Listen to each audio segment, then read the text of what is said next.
Really, it comes down to,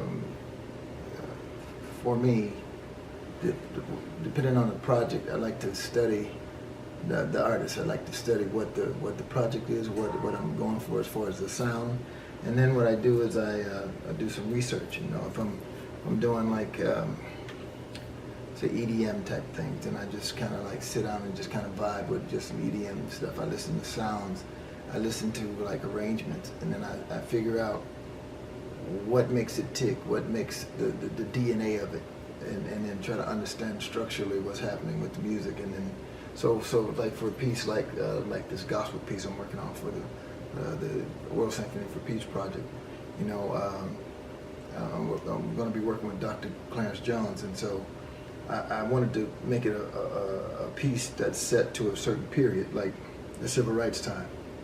So then for me, then it's like, okay, what was the vibe then? It was based on Dr. King, who was this minister, of course, and from the church, a gospel sound, gospel background. All of that was like inspirational music. A lot of the marches kind of revolved around setting up these motifs and these different sounds and this different, you know, the kind of thing to just kind of get everybody on like this one kind of a vibe. And so I wanted to have a flavor like this. So then, you know, I just had to just reach back to like some of my early church roots, and then go to the most simplest of the just claps, stomps, boom, whoosh, boom, shh, and then just put it like a, you know.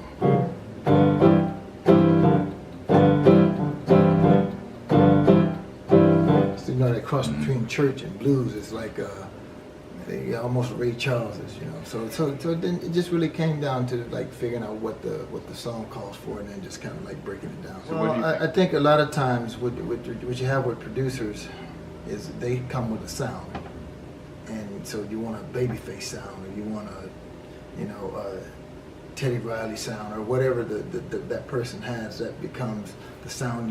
You go to them to get a certain sound based on the producer. And what I try to be more like is very